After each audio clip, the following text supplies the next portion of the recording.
Om Sahanavavatu Sahanau Bhunaktu Sahaviryam Karavavahai Tejasvinavadhitamastu ma vidvishavahai.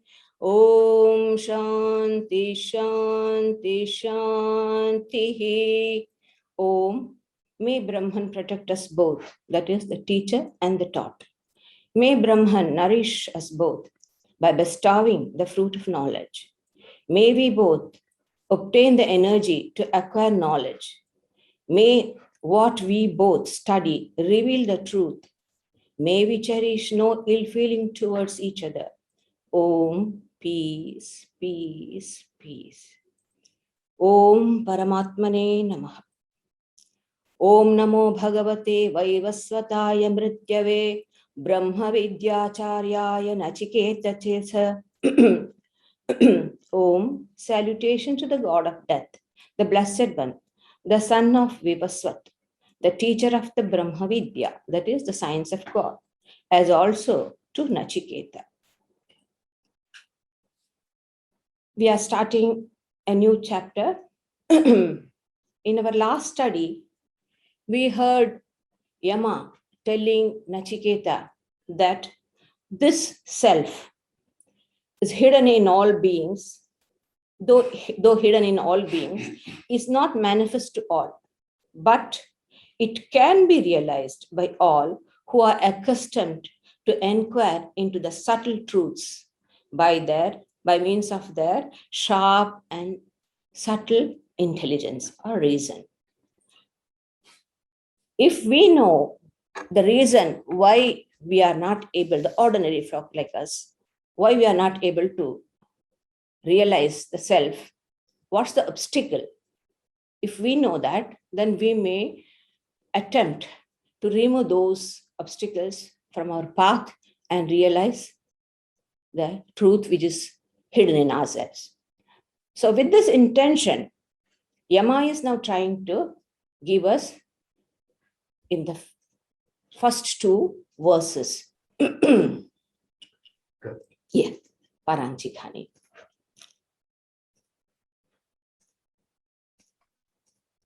Yeah. He says, Paranchikhani vitrinat swayambhu tasmat paran pashyati nantaratman kaschit dhira pratyag atmanamakshat avritta chakshu amritattvamichan. The self-existent Lord created the sense organs, including the mind, with the defect of an outgoing disposition. Therefore, people perceive things outwardly, but not the inward self. A certain wise person, desirous of immortality, turned their senses, including the mind, inward and realized the inner self. The next verse. Parachakaman anuyanti bala te mrityoryanti vitatasya pasham. Athadhira amritattvam viditva dhruvam adhruveshvihena prarthayante. Children, people of immature understanding, pursue the external pleasures, and they thus fall into the outstretched snare of death. The wise ones, on the contrary, having realized the eternally immortal, do not crave for the non-eternal things here in the world of relativity. So let us try to understand what this actually means. The first verse said, the self-existent Lord. Who is he? The self-existent Lord is the ultimate principle. Last time when we had the chart, we had shown Brahman at the top. That's the highest reality, one without the second, and is always independent of everything. He is a causeless cause. He is not accountable for anyone for his actions. He is the ultimate cause. Nobody behind him. So he is self-existent and he is self-willed. His will reigns That's when we speak about from the point of bhakti or whatever. But the self-existent, what did he do? He projected the sense organs outward. Paranchi khani. Khani means indriya, the sense organs. With this defect of outgoing tendency, they have this. In this verse, we have two words, pratyak, para. Pratyak means within. Parak means outward, going outward. So senses and the mind. Mind is, in Vedanta, mind is bifurcated into two. The lower part of the mind is intimately connected with the senses. The higher part of the mind, if through discipline, it can go towards the buddhi, but the lower part of the mind generally is towards the senses. That's why it's including mind. And mind has the finer tanmatras or the sense. It's called as the sixth organ in Vedanta. So that is why he says the senses and the mind both are going to outward. So this is the one problem with the mind and the senses. They have that they are outgoing in their propensities. Therefore, they give us only the knowledge of the external world. Tasmat paran pashyati nantaratman. They have no idea about the inner self at all. And then the shloka says, the verse says, Kaschid dhira. These are the few beautiful things we need to dive deep into. Kaschid dhira, a certain dhira, a wise man. Who is a dhira? One who finds joy or taste in the higher faculties of our psychophysical organism. That's the buddhi. Not just intellectual understanding or collection of information. No. One who is endowed with discernment. Viveka Vijnana, it's called as. Discernment. One who is in search of his own self, the center of his consciousness. And he is in search of the subject of all the knowledge. Subject and object. He is interested in the subject of knowledge.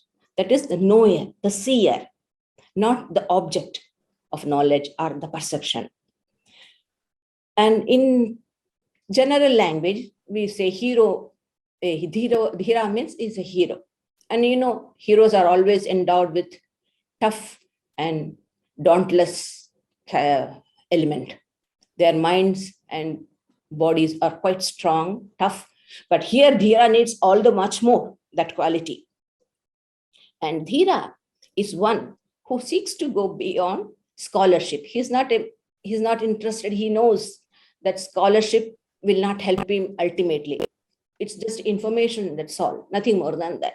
So he wants to go beyond scholarship and social refinements, and he seeks to realize the Atman through unwearying inner culture, constant, steady inner culture through the practice. And because he knows it's only through this realization of the Atman that in this alone lies the ending of all sorrows and tensions that are born out of unfulfillment. So he is wishing, what does he wish? Wishing for immortality. He beholds the inner self. He holds how? Through this inner culture. Let's understand what actually it means. Inner culture means controlling and disciplining of the lower energies and channelizing them to higher goals. You see, the fundamental characteristics, the aim, the criterion of evolution is awareness. The more an organism has, the greater the organism has awareness, and it's greater, higher. Getting to hospital. They also work well in preventing disease and infectiousness to other people. The higher the organism, and it's higher in the scale of evolution. So from a small unicellular organism to complex multicellular human body, there is a steady increase of awareness. There's knowledge. This knowledge, this awareness is about at the sense level. It's confined only to the external knowledge, just enough for survival and satisfaction. But nature has endowed we humans with special capacity. The gift of nature is this wonderful cerebral system, which has the power not only to coordinate efficiently the activities of different sense organs, but to consciously direct them to deliberately chosen purpose and goals. All organism, all progress, all great achievements comes through control and manifestation, manipulation of energies. So discipline of the sensory system and directing the energies through higher channels to higher goals. In Sanskrit, we call it Shama and Dhamma. Control of the senses, control of the mind. These are very important. So in order to achieve something very dhruva, the word here is dhruva, it means constant, which is eternal, immortal, undecaying. That's called as. So this is the reality we achieve when we control our body, mind, senses, and direct these energies to a higher goals. If the one who doesn't do that, what happens? People, immature intelligence, he says, no? Children do not have they don't understand what is right and what is wrong. Little kids you can see go playing with a fire. So they do not know that one shouldn't play.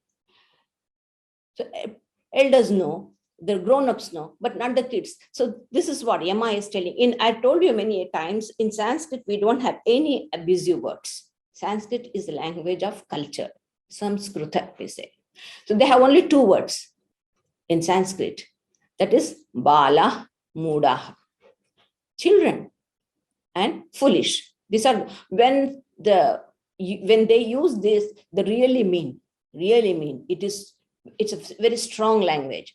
So Yama is telling children, immature of understanding. What they do, they perceive only sense objects. That's it, nothing more. Many people say, we don't believe in God and all that. No, absolutely, we don't all. What is be happy, enjoy, and they have got certain things. Oh, doing good to others. And we know what it means. Recently, I heard that poor nations are not having vaccines for the grown-ups, and first world countries are trying to vaccinate the children. So this is called as compassion. This is called as sharing. This is called as caring. It's all lip, nothing. So this is what they want to, people who are children like, they believe in going on doing good things, good to world. And our Dr. Radhakrishna used to say, it's not just doing good, it's just going around doing good. It's only going around. So that's what the ideal is, nothing more than that. But the knowing ones, he said this dhira, how did he get it? Through avrita chakshu. So what's the purpose? To get immortality, deathlessness. That's what Shankaracharya asks. What's the purpose of this dhira? Putting enormous energy, effort in restraining the natural propensities. What is he going to get? The answer is desirous of immortality, deathlessness, which is our one's own eternal nature.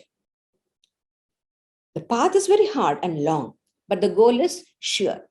It is nothing less than immortality. blessedness, fulfillment.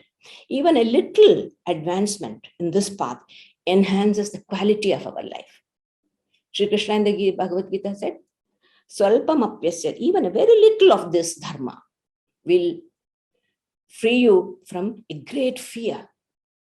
Whether we say or not, the fear is there. Fear of death is always there in every organism. So we will be delivered from this great fear. And its final fruits are peace, universal love, and compassion. When we realize our true nature as ever pure, ever illumined, that is the awareness, pure awareness, ever free, infinite self, then our life gets we see the life and the world in a new light. So there is a beautiful verse in Mahabharata. It says, both death and immortality are found in this human body. Both death and immortality are found in this human body. By pursuing delusion, that is going outward, making the senses, sense on enjoyment as the be all and end all, we get death. Yama said, the outstretched snare of death. And then by perceiving truth, we get immortality. So both is within us. It's our choice. It depends upon our maturity and immaturity. That plays the great role, the vital role. What are our priorities? So next we come to the verse 3 to 5. One by one we'll read.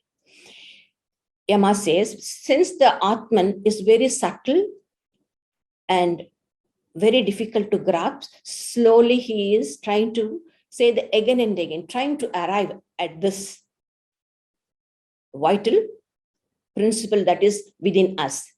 This, all the three shlokas refers to the Atman as the immutable principle of intelligence, awareness. And it's beyond time, but controlling the process of time, and an ever-present witness of the ever-changing phenomena without and within. Within also it's changing. And we have to remember that Nachiketa had asked Yama to tell him about that truth, which is beyond righteousness and unrighteousness, beyond cause and effect, beyond past and future, that is time. So this is the truth which Yama is trying to drive in. So he says, Yena rupam rasam gandham shabdan sparshanscha maithunan yete naiva vijanati kimatra parishishyate etat vaitat. That by which humanity cognizes form, taste, smell, sound, and the sex contacts. Is this alone? What remains here unknown to that? This is verily that. So Yama is telling, this is the answer I'm giving to that question which you had asked. You had asked about the self. This is the nature of that self. Try to understand. We cannot point out and say this. No, we can only give the clue. We have to penetrate. The scriptures can give only clue for us. We have to reason out and penetrate our intelligence within through disciplines. So here Yama is telling, it is only through the Atman. Atman is the only principle of intelligence. Everything is non-intelligent. It's only the Atman who really knows. All these experiences that we have is for the Atman. It's the Atman which is experiencing. You will be wondering, what is this Mataji telling? Do we know that every time when I have a beautiful cup of ice cream, do you mean to say I'll be thinking, oh, it is in and through the Atman that I'm releasing the ice cream? Do we think? No. In our ordinary experience, this idea doesn't come. But the fact is, our ordinary experiences reveal so many pretenders of the self. But when we, through philosophical inquiry, we reason out, then it reveals that all these are objects. These are all not self. These are or you call jada, without bereft of consciousness. The consciousness, what they show, is all borrowed intelligence. So that is what he's saying. So there is nothing, all experience, which is not, no, every experience is not only to the Atman, the one immutable consciousness. That is why Amma is telling, this is the what? This is the subject which you had asked. So when we analyze who is the subject, see, there is the subject and there's an object. We are the subject and the whole world is the object. Those who have studied this Drigdrishya Viveka might understand this very well.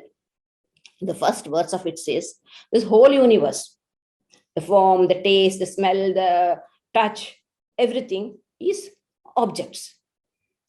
And who is a subject? The sense organs. Eye is a subject of the form, nose is a subject of smell. So it goes on. But all this one, though it is subject in one place, at other context, it becomes an object. How? The mind. When the mind comes in, the mind knows the sense organ. Supposing I am seeing something which is not conducive to my life. Immediately the mind will alert me, come on, get out. This is not for you. See, the mind is observing. So what happened? The mind became the subject and the senses became the object. And then supposing I might be thinking of something in my mind, but there is a sakshi, the witness, which says, no, this is not correct. This is not the correct way of thinking. This is not the line of. So all the modifications of the mind is known to the Atman, the witness.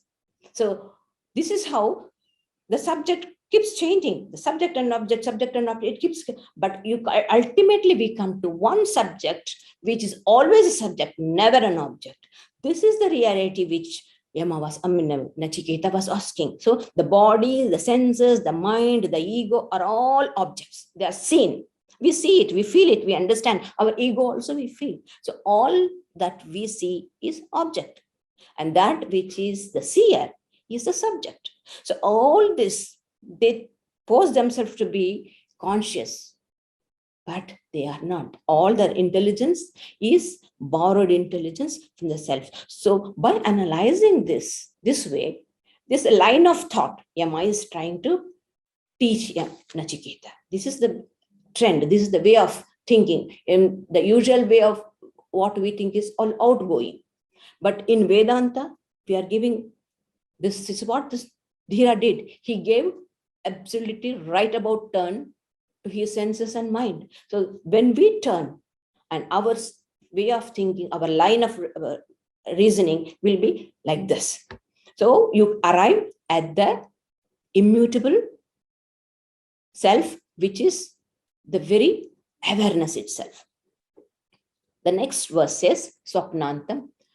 Swapnantam jagaritantam chobhau yenanu pashyati mahantam vibhum atmanam matva dhiro na shochati. Having realized that great, all-pervading Atman by which one witnesses all objects in the dream and waking states, the wise one does not grieve.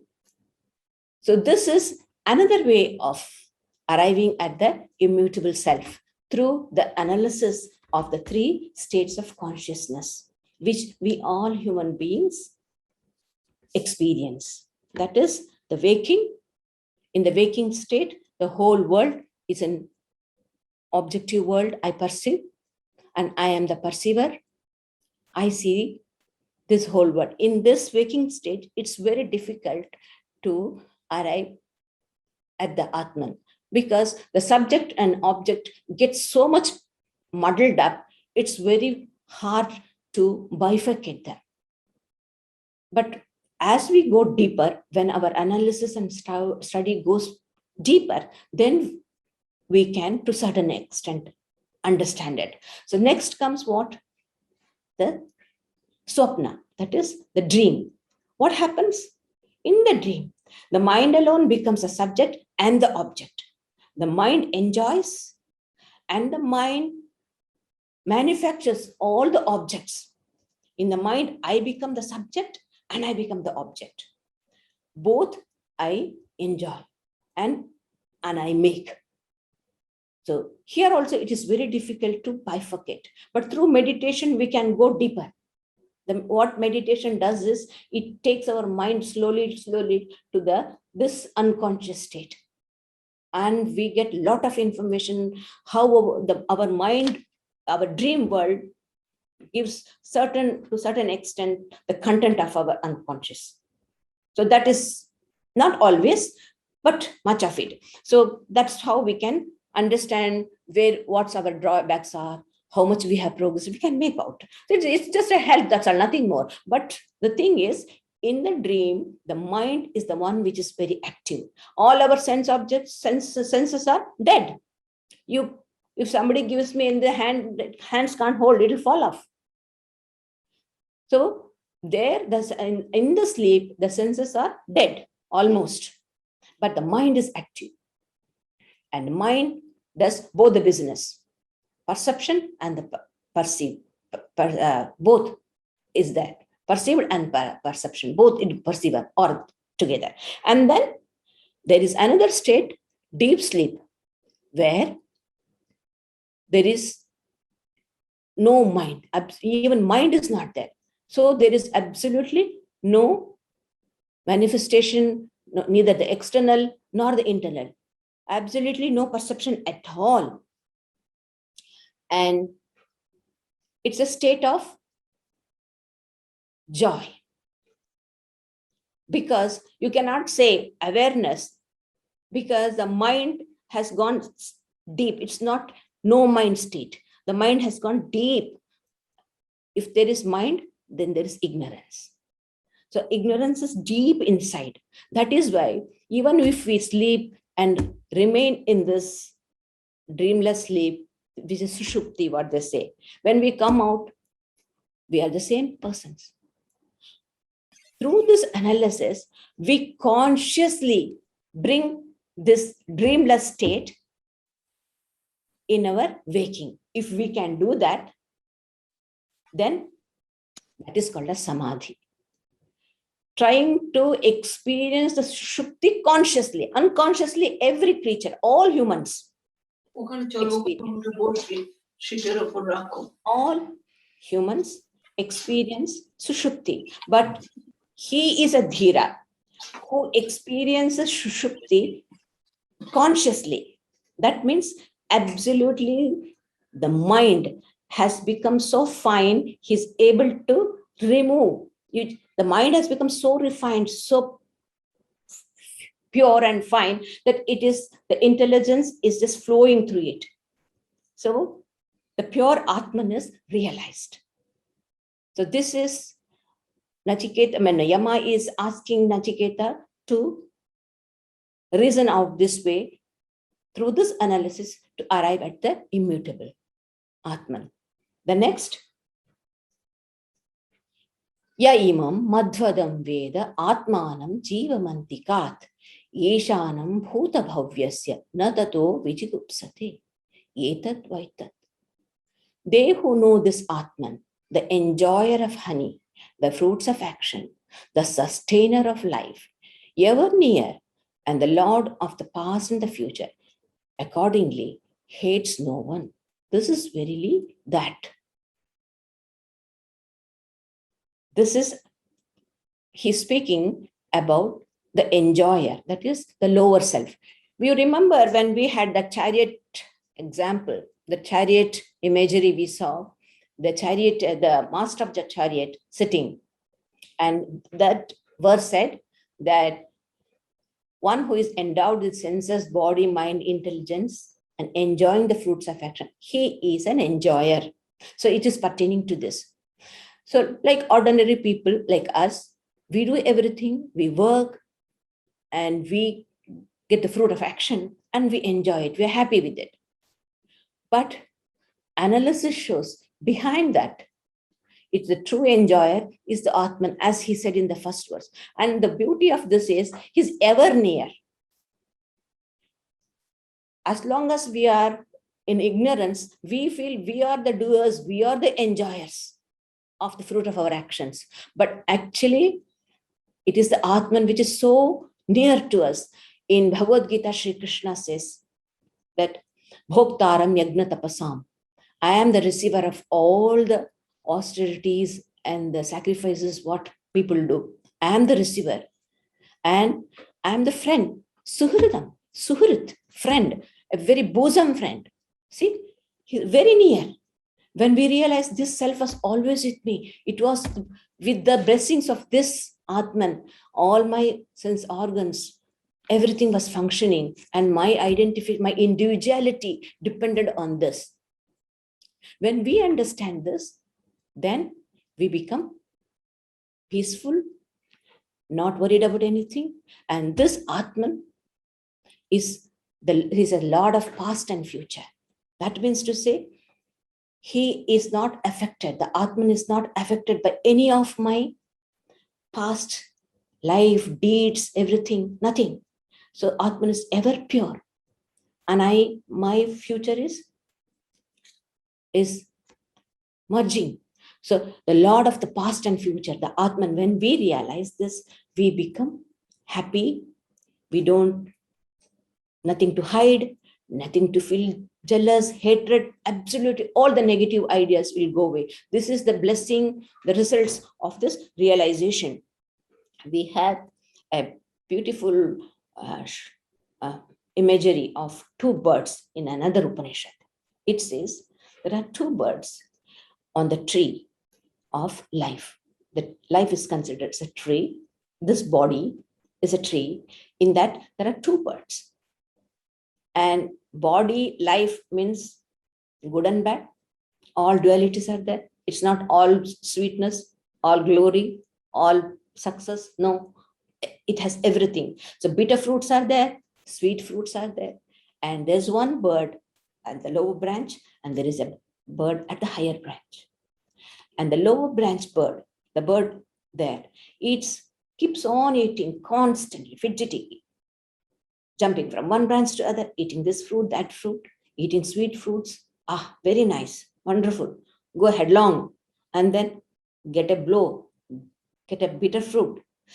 Then it just gets a shock like. Then it looks at the upper branch. Ah, there is a bird sitting calm and quiet, immersed in its own majesty, enthroned, absolutely peaceful, neither eating good nor bad. Just a second, that's it, nothing more. Come back, again jump around, eat good fruits, bitter fruits, sweet fruits, and then maybe it may eat the bitterest of all, and then no more. And then what it does, it just hops to upper branch. Then, lo, what has happened? It has come within the range of the aura of the higher bird. And then he says, oh no, there's no other bird other than me. So I was thinking that I'm enjoying. No. Here I am in my own bliss. I never enjoyed. I have never suffered. So this, I never had a past. I never had a future. I am the eternal existence. This idea comes.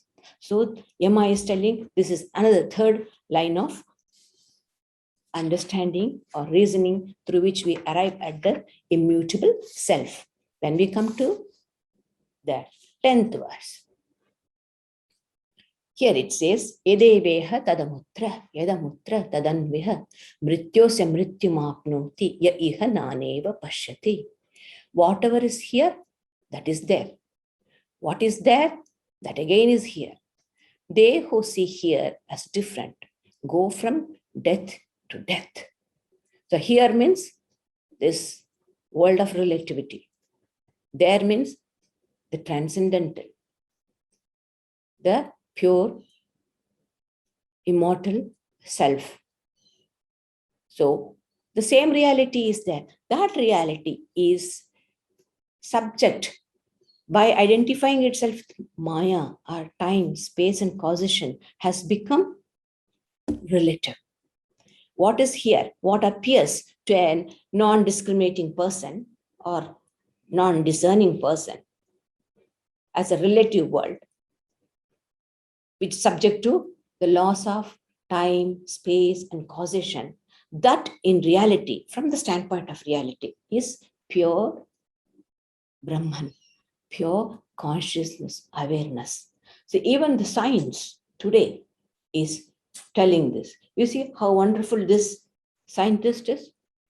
Matter and energy are the two sides of the same coin. See, what is there is here. If relative is there, the transcendental is there. Sri Ramakrishna was never fed up of telling that which is relative is absolute. That which is absolute is relative. He used to compare it to the snake and the wriggling of the snake. When the snake is sitting, sleeping, completely tight, then it is the transcendental aspect. And then when the snake starts wriggling and going, that is the relative aspect. So here science also is saying they are not two distinct entities at the subtlest level. See, the great physicist Hans Peter Dury, what's this? How do you pronounce it? Dury. Anyway, of this wonderful University of Munich, who succeeded Albert Einstein and Werner Heisenberg, trying to look at matter at its subtlest level for the last 15 years, he says, recently he realized that there is no matter distinct from energy at that level. That vast, omnipotent energy is the universal consciousness or God. And we humans are but a tiny bit of that consciousness, the individual consciousness. See, whenever he says, this is a beautiful quotation, whenever I give a lecture on quantum physics, I feel as if I am talking on Vedanta. I studied matter for the last 35 years only to find out that it does not exist. I have been studying something that does not exist. Exactly what Adi Shankara said long back from the Upanishad. All that you see does not exist. It doesn't have a permanent existence. See, according to Advaita, the world is manakalpita. It is the creation of the mind, not the mind of you and me, the cosmic mind. So, but if we are able to get rid of the mind, then we are there. There's nothing to stop us. The one infinite reality we can feel, be established in. It is the mind, the medium. That is why we are getting mediating knowledge, not through mediation of the mind. But when the mind is removed, immediate, no mediation of mind or senses or buddhi or anything, all this is removed. And one infinite awareness, pure awareness is felt, experienced by us. So manakalpita. And because we don't have to wait for the cosmic mind to merge or anything. Individual ignorance, individual mind. That's it. Because see, the infinite, such a big sun, a small patch of cloud can hide it. The small patch of cloud is our individual minds. So if we can get rid of it, then we have arrived at the reality. So all the process, all the sadhanas is for getting rid of this middleman, mind, and all these things. So this is the beauty. So any different, that's why another one thing is that mrityosya mrityu mapnoti ya iha naneva pashyati. So diversity, don't harp on diversity. Try to get to the unity. This is what's the message of the Upanishads. Upanishads, they deal with divinity of the soul, solidarity of the universe, and the jivas in Brahman, and unity in diversity. These are the themes of Vedanta or the Upanishads. So they are trying to tell us again and again, don't harp on this diversity. Try to go towards unity. That's the message the Upanishads are trying to give us. There is one unchanging reality behind all this changing relative world. Next, Manasai. Manasai vedamaptavyam neha nanasti kinchana mrityosya mrityum gacchati ya iha naneva pashyati. What a strong words the Upanishad is using. By mind alone is this to be comprehended, that there is no difference here. They who see here as different go from death to death. So diversity means death.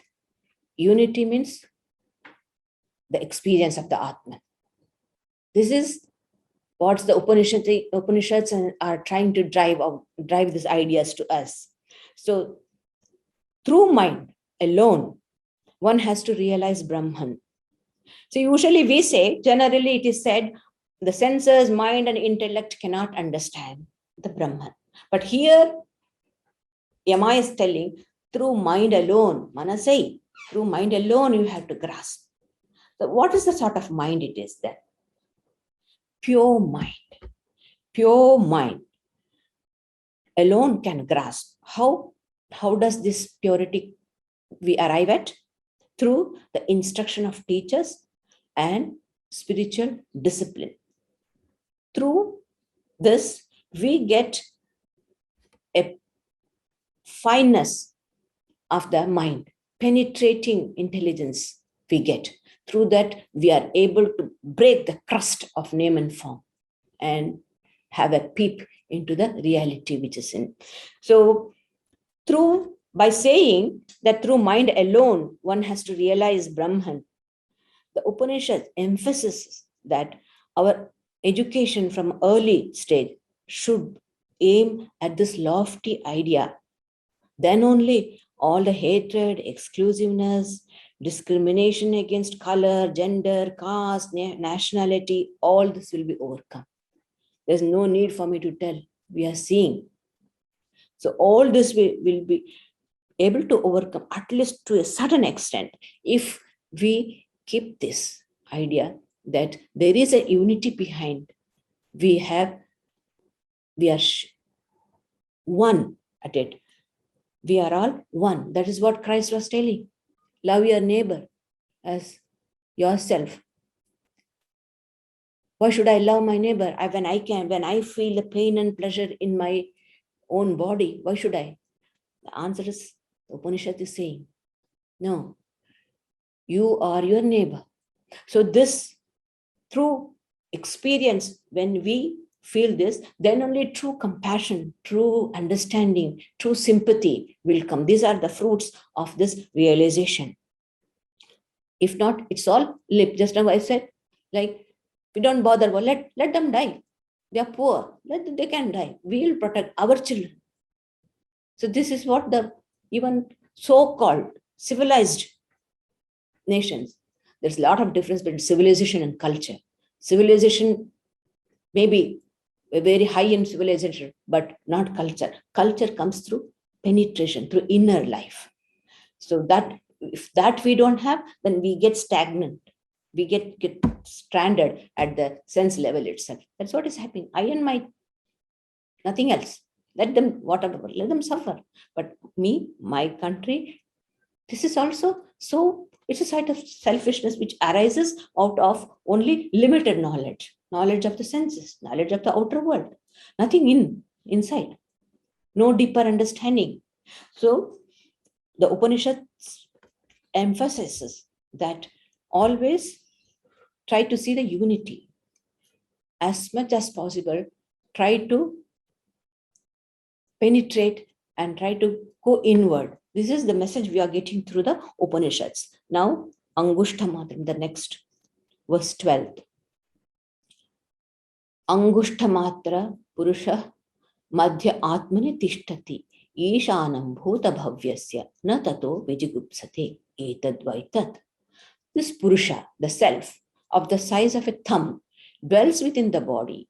He is the Lord of the past and the future. Realizing him, thenceforth, one fears no more. This is verily that. So here the Atman is considered of the size of thumb, small, just a thumb within the body. But he is the Lord of the past and the future. So time does not exist in Atman. He's beyond time. And so naturally, when we transcend the time, one infinite existence, why should I fear about somebody? There is no fear because there's none other than one existence, one infinite non-dual Atman. So fearlessness is the fruit of this knowledge. When certain king in our Upanishads called Janaka, King Janaka, when he realized, his guru says, Abhayam vai praptosi Janaka. Oh Janaka, you have attained verily fearlessness. There's none other than me. I'm the one infinite existence. Why should we, about whom should I be afraid of, and from whom should I hide anything? Life becomes so transparent. Sri Ramakrishna lived in that small room, no lock for that room, nothing to hide. Anyone can come. It's a day in and out. He says, observe the sadhu at the daytime, at the night. No fear. So this is the strength we get when we realize our Atman. And here, Angushta Matram, small thumb. Why? The Atman is all pervading. The very word Purusha means that which fills the whole universe, or by that which the whole universe is filled. So here, for the sake of meditation, to help us to comprehend. So the Upanishad is telling us the Atman is of the size of thumb, is the light of all lights. So in our Vedantic mystics, they conceived the Atman like a lotus, or like a small space, like the one space in the bamboo. You know, the whole inside the bamboo, there's a space like that. There's a space within us. Try to concentrate the mind on that space. So that is why. And here's another beautiful example. Verse 13. Angushta matra purusha jyotiriva adhumakah Ishano bhuta bhavyasa sa evadya sa ushvaha etadvaitat. This is the Atman. So etadvaitat means Yama is telling, this is the self which you are questioning me. This is the self about whom you are asking. This is the answer. Every time he's telling that. This was the inquiry of Nachiketa. What is Purusha, the self, is of the size of thumb, is like the light without smoke. What wonderful idea. Light always emanates smoke. There is soot there. But here, absolutely smokeless, pure light, and is the Lord of past and future.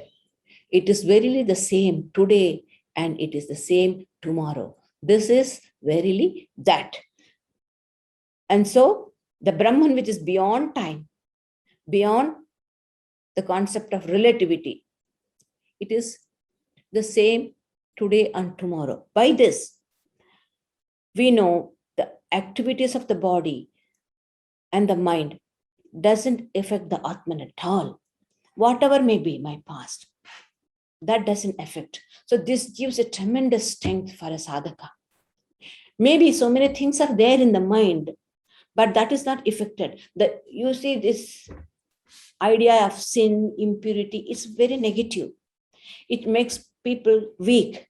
It doesn't allow. So the Upanishads wants us to be free from this idea. The Atman is always pure. By realizing Atman, I'm not going to become pure. I'm always pure. You're not going to, Swamiji says, you're not going to be attaining purity. You're pure already. Your purity itself. Just recognize it. It is like a person having the necklace or the chain in the neck is not aware, searching everywhere. Did you see my necklace? And suddenly, hey, it's there. Oh, it is here. So the person is not getting a new chain or anything. It was always there, but he forgot. Just recognize it. Recognize that the divinity is in us, that purity is always in us. So that gives us a tremendous strength. And as long as we don't realize, so this becomes a big, strength. It becomes a weapon. Swamiji says, whenever the tyrant is on your neck, repeat it. Thou art that, thou art that. I am that pure self. I am that pure. On that, we get the strength to lead pure life. And through that, our mind becomes pure, constantly meditating on the pure Atman. When the mind becomes so pure and pure and pure, so fine, refined, subtle, so thin, so transparent, that the light of the self, the awareness, it just percolates, it just flows through. And we have this infinite bliss, infinite existence, infinite consciousness. We perceive it. We become one with it. We are aware. Nobody can make us. If somebody says, no, you are. We end like, for example, you eat a chili and then somebody says chili is very sweet. No, you have eaten the chili. You know the chilies are pungent, hot. So experiential certainty will come. It's not opinion or conviction. So we start our life with intellectual conviction. Then when we have gone through refining all the instruments that the nature has given to us to explore, and when we have attained the sufficient refinement of the mind and intellect, then we realize the self. So that is the result of this. And then the Upanishad says, Yathodakam, 14th, Yathodakam Durge. Yathodakam Durge Vrishtam Parvateshu Vidhavati, Evam Dharman Prithak Pashyam Stane Vanu Vidhavati.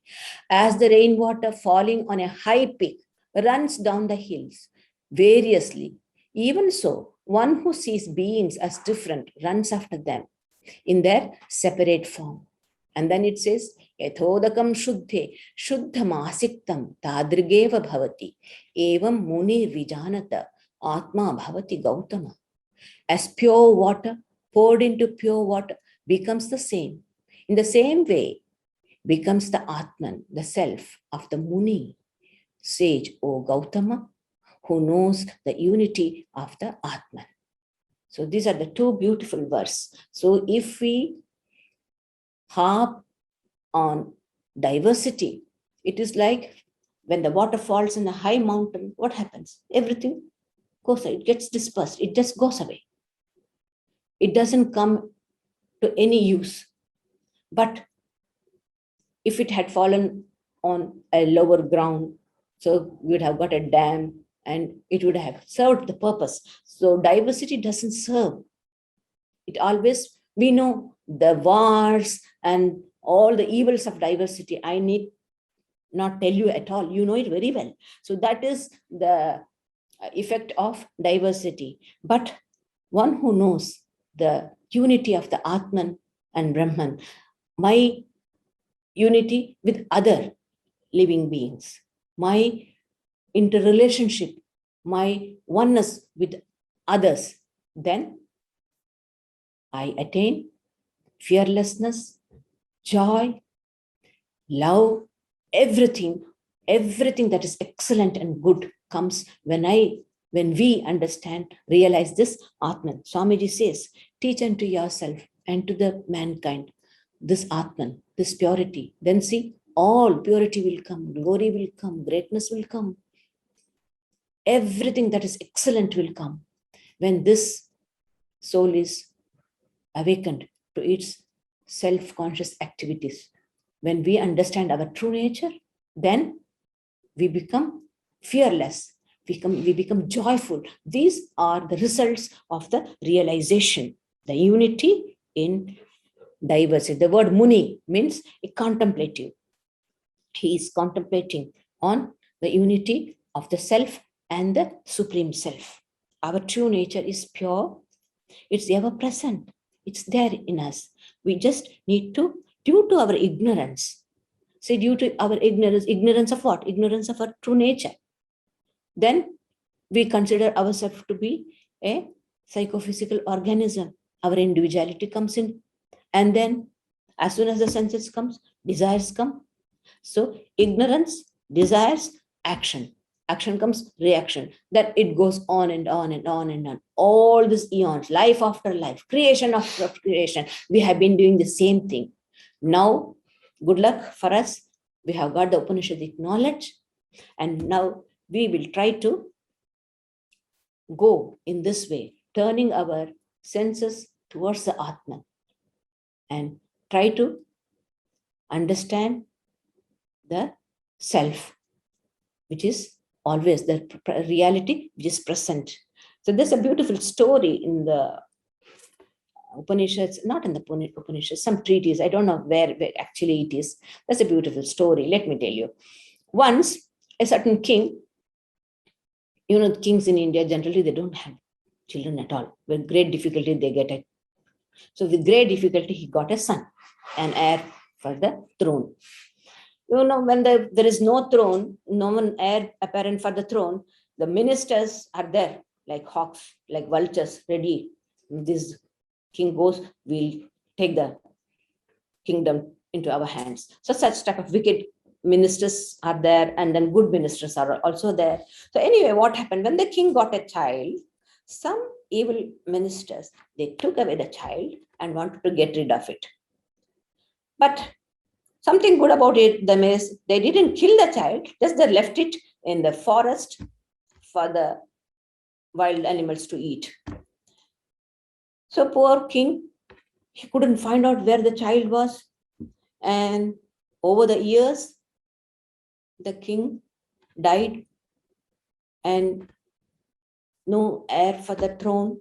And the story says even in time, the wicked people also died. And there were some good ones. They said, let us try and search for the boy. So in the meantime, when the child was there in the forest, some hunter came across and found this baby. So he took it to his home and brought it up. So the child grew in the hunters as a tribal, in the tribal family, and grew up to be a youth with all the rustic way of life and all those tribal vocabularies. He grew up there. Then, you know, it's said when a child is born in the country, they, like how tattoos they put, like there is a mark. They put a mark on the child. So that is the clue that this child belongs to this dynasty. So when this good ministers, they went in search of the child, boy, it might be 20, 30, 25 years, big boy he must be. So when they were searching, they found this youth in the forest with that mark. So immediately there's a Raj Tika, they say. So they got him. So this is the boy. So they went to his parents. They said, did you give birth to this child? They said, no, we brought this up. This boy this child we found in the forest and we brought it up. So it was clear. So they brought the boy. Now, this child was always prince. He didn't know. He was prince. But he grew up in the forest, in the tribal family, in that surrounding, and he became a rustic fellow. But when he was brought to the palace, so he became prince. So he didn't gain anything. He was always, but he was not aware. He didn't know it when he got it. So he became, but that old vocabulary, that old behavior will be there. So he has to go through the training, systematic training of the royal etiquette, all that. So this is what is happening with us. We are pure self. We are the heirs of immortal bliss. We are children of immortal. Swamiji says, Amritasya Putra. So, but we have lived in this forest of world. So we have become almost like uncultured, like animals, behaving in a, what do you call, rough way. So now, this is the practice. Spiritual practice is attuning ourselves to this infinite. So all our way of thinking, way of behaving, all this, we are re-educating ourselves in these lines, what Emma taught us. So by practicing, by thinking in these lines, our minds will become pure, and when the mind is purified, half the job is over. Almost the job is over. Then we have our infinite existence, infinite consciousness, and infinite bliss, which is our true nature. Thank you.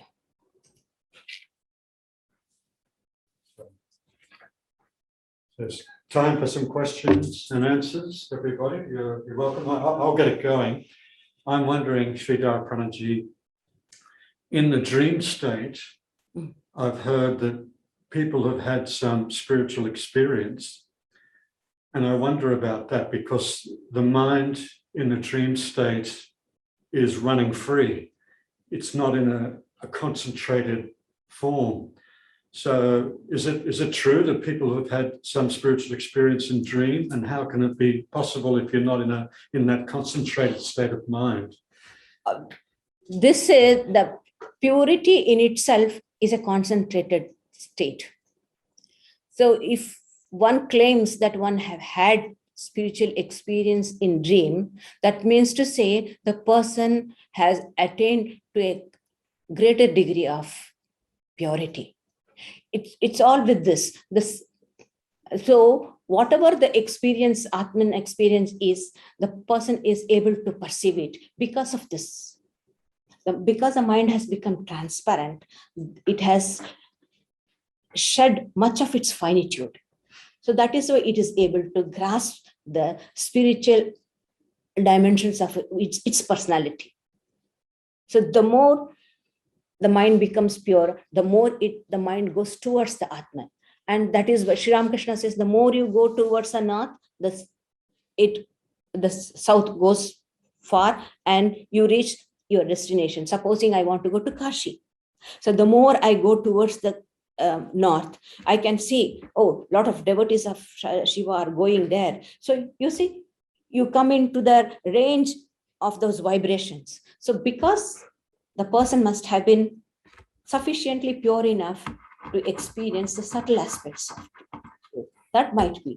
Well, also, I'm wondering if it's similar to how you read about people having some spontaneous spiritual experience or insight, even though they're not deeply into any spiritual path, but it's almost like, for whatever reason, the Atman now and again just pierces through into their consciousness, so to say, revealing itself. Because we are saying that only one in this life, this person may not be practicing very so-called known traditions or anything, but the mind which he has brought in this birth, maybe already sufficient work has been, because we don't get anything without working. That is one thing. Nature will never give us an opportunity or chance if we don't work on it. Whatever the nature has given, if we work on it, it is the story in the Bible, that the rich man gave money for the farmers. One put it under the bed and he brought it. Another invested the money and he doubled it. And then he took the Lord was very happy, the landlord. He gave the money. So that means to the nature gives. This is the beauty of the human life. See, none of the creature can stand apart and view itself as an object. It's only given unto human. So that is the glory of human life, that you can stand apart and watch yourself as an object. That means you are taking a higher stand. This constant introspection and standing as a witness is a great help. It's a very great help. This is the one Ranganathanand Maharaj always used to say, stand aside, be a witness, be a witness of your activities. That will help you, what you are doing, what you're not doing, what you need to do. So we started getting these ideas from him. He used to always tell, stand aside. You're a human being. You have this capacity. This is it's a human possibility to stand aside and to view. Don't we view our own body as an object? Our own mind is an object. Our own ego, the behavior of the ego. So as the refinement comes, we understand if the ego misbehaves, then we give a blow. Sri Ramakrishna says, the Mahut is sitting on the elephant. If the elephant puts its trunk on the other properties, other gardens, then he gives one. So the ego, if it wants to ascribe everything for itself, the witness, the buddhi will tell, don't do that. So this is the beauty. So these people must have worked, if not in this life, they must have worked on it. This is a culture. The inner culture has been done. They may not be following a traditional faith or anything, but the preparation is there. That is what is most important. But if you have some tradition, you got a lot of help. You don't have to go trial and error. You don't have to do. You can save the time. That's the beauty of endorsing yourself to some tradition or faith. A lot of energy and time will be saved. Because somebody has gone through the experience, they can help us. So we can save time. That's one. Time for more questions. Yeah. Mataji, I just wanted to have a quick understanding between controlling the senses versus suppressing the senses. How do you try to differentiate in general? Suppressing of the senses is not the right attitude, because the moment it does, for example, you keep something on a spring toy or vessel, whatever it is, when you put a pressure, it just goes in. When you remove it, it just pumps up. So when suppression, when you throw some medicine or whatever it is, we suppress. In the Gita, Sri Krishna says, by suppression, the taste of the, what do you call those samskaras, the impressions are inside the mind. They won't go. They will be inside, just commotion is going on. The moment the pressure is removed, it will come up. But sublimation, controlling through sublimation, and sublimation comes only when you show the mind something higher. The mind has got this one thing beautiful about the mind is, you give suggestions, it listens. At the first, like a little child, no, I'm not interested. I do what I want. It will say. The senses just go. But through something higher, we have to conquer. The senses by themselves, we cannot conquer. I can't put a thing and shield my eyes and don't see. No, I can't do that. I can't put something in my ear and stop. The moment I remove it, it will hear. But if I control the mind by giving suggestions, suggesting that there's higher things, through that, the mind senses come under control. That is called a sublimation. Sublimation is through higher, making through reason. You show the reasons for the mind. Look, if you do this, this will be. If you do that, you will have to go through the suffering. And you keep suggesting, giving the ideas, and it will be. Especially that is why in our spiritual life, for a spiritual aspirant, they are asked to give these suggestions when you go to sleep.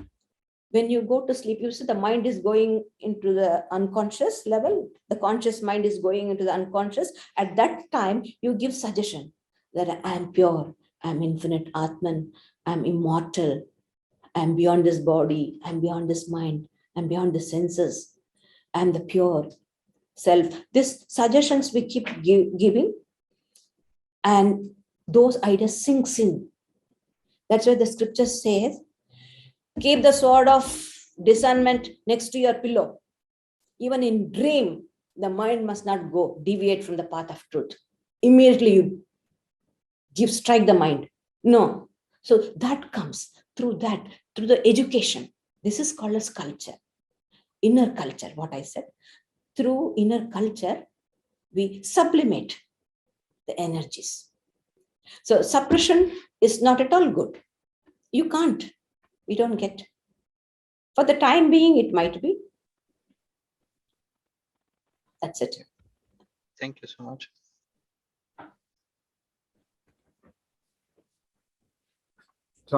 Bit of time for any more questions. I can go ahead, just for an understanding which could not be related, but related to Raja Yoga and the philosophical differences between what Adi Shankaracharya or Swami Vivekananda, they were big proponents of Raja Yoga versus what Patanjali used to put it as Hatha Yoga. So I just want to understand what were the differences, though both the paths were two different, probably from my understanding. I could be wrong, that there could be what do you call different spiritual paths leading to same samadhi or self-realization way. But just from your understanding, because I'm still trying to read stuff saying that Swami Vivekananda was a big proponent of Raja Yoga. And what Patanjali used to say was with Hatha Yoga, you need to do pranayama, asanas, and stuff to control your senses. So yeah. Well, Raja Yoga is not about Hatha Yoga. Hatha Yoga is a different science by itself. Raja Yoga it deals mainly with mind. And Swamiji was, of course, a proponent of Raja Yoga, but he was essentially Vedantin. All the Vedantins have accepted the system of Raja Yoga with slight variations into the system. Because when it comes to the basic scripture, basic spiritual practice of Vedanta is Shravana, Manana, Nididhyasana. That is studies or hearing, then thinking deeply the pros and cons of it, intellectual understanding, then final meditation. So if the aspirant is very perfect, ready, he has got all the qualification, full qualification. If he has, as soon as he hears or contemplates, the realization is at his hand. But with ordinary, it's not with all of them. So nididhyasana means it's we bring in meditation. So meditation becomes a part of Vedanta then. So Vedanta has many of the mystics, especially the later mystics of Vedanta, Advaita, have inculcated the Patanjali's system of yoga in it. But there are some slight difference, because from the point of Patanjali doesn't worry about the object of meditation. Anything can be there for him. Because all his concern is with mind. Only he is considering about the mind, the levels of mind, the stages of mind. So once the mind becomes, when you eliminate the mind, so the mind remains as long as the seeds remain. What do you call the bija? They say seeds. So that's the ignorance. So it's in the mind. So as long as that is there, no realization of the Purusha or the self is possible. So what his aim is only in eradicating the mind or purifying the mind. But in Vedanta, a conception of God is very, very essential. Meditation can never be on anything other than God. Because according to Vedanta, from the outside world, the sense objects, senses, mind, whatever, I said that there's a long list. Everything is within the chain of cause and effect. It is guided by the laws of determinism. So everything, anything within this scope, within this framework, if I make it object of meditation, it's of no help because I am in bondage. These are also in bondage. So a bound person can never help me, liberate me. So there should be a principle which is free from cause and effect, and that is God himself. So God himself alone is the object of meditation in Vedanta. But as for Patanjali is concerned, anything, according to your taste, you can do anything. So that is why Vedanta takes the help of Raja Yoga to the extent it needs, and then further no more. So we take the help of Raja Yoga. It is inculcated, but within a limit. It should suit our philosophy. So Swamiji was proponent of both, through self-control and self-analysis. That is what Swamiji was. Yeah. Okay, thank you.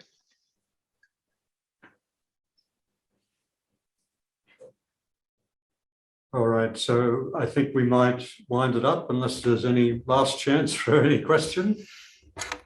Otherwise, we will wind this up. There's just a few announcements to make. Thank you. So as per the program, this coming Friday night, we have the fortnightly spiritual evening, and we'll continue with the very interesting series, Science of Happiness. So that's from 7:30 p.m. this coming Friday night. Next Sunday, we have a special event for one of our very special members who sadly passed away recently. We'll be having a memorial service for Mr. Dayanand Naidu. That'll be next Sunday from 11 a.m. And we know there's a few of you who will be sharing some of your reminiscences. So it will be a nice program that we'll all share together. Thank you very much for joining us today. As usual, we've recorded this event and we'll be uploading it to the Vedanta Society New South Wales YouTube channel this afternoon. Do hope all of you, especially all of you who are under lockdown like we are, that you're keeping well, keeping, I'm sure with the Vedanta, interest in Vedanta, you're keeping yourselves very sane, and we'll all be happy to be very patient. Happy to see the vaccination rates are going up, hoping you're all progressing well with your vaccination schedule and we can all get as protected as we can. And we'll look forward to linking up with you over the weeks ahead, and very much look forward to being able to catch up with you in person in Vedanta Hall. Who knows when? Anyway, surely later this year, we're going to emerge out of this situation bit by bit. Thanks again. Bye. Thanks, Robert. Thanks, Mataji.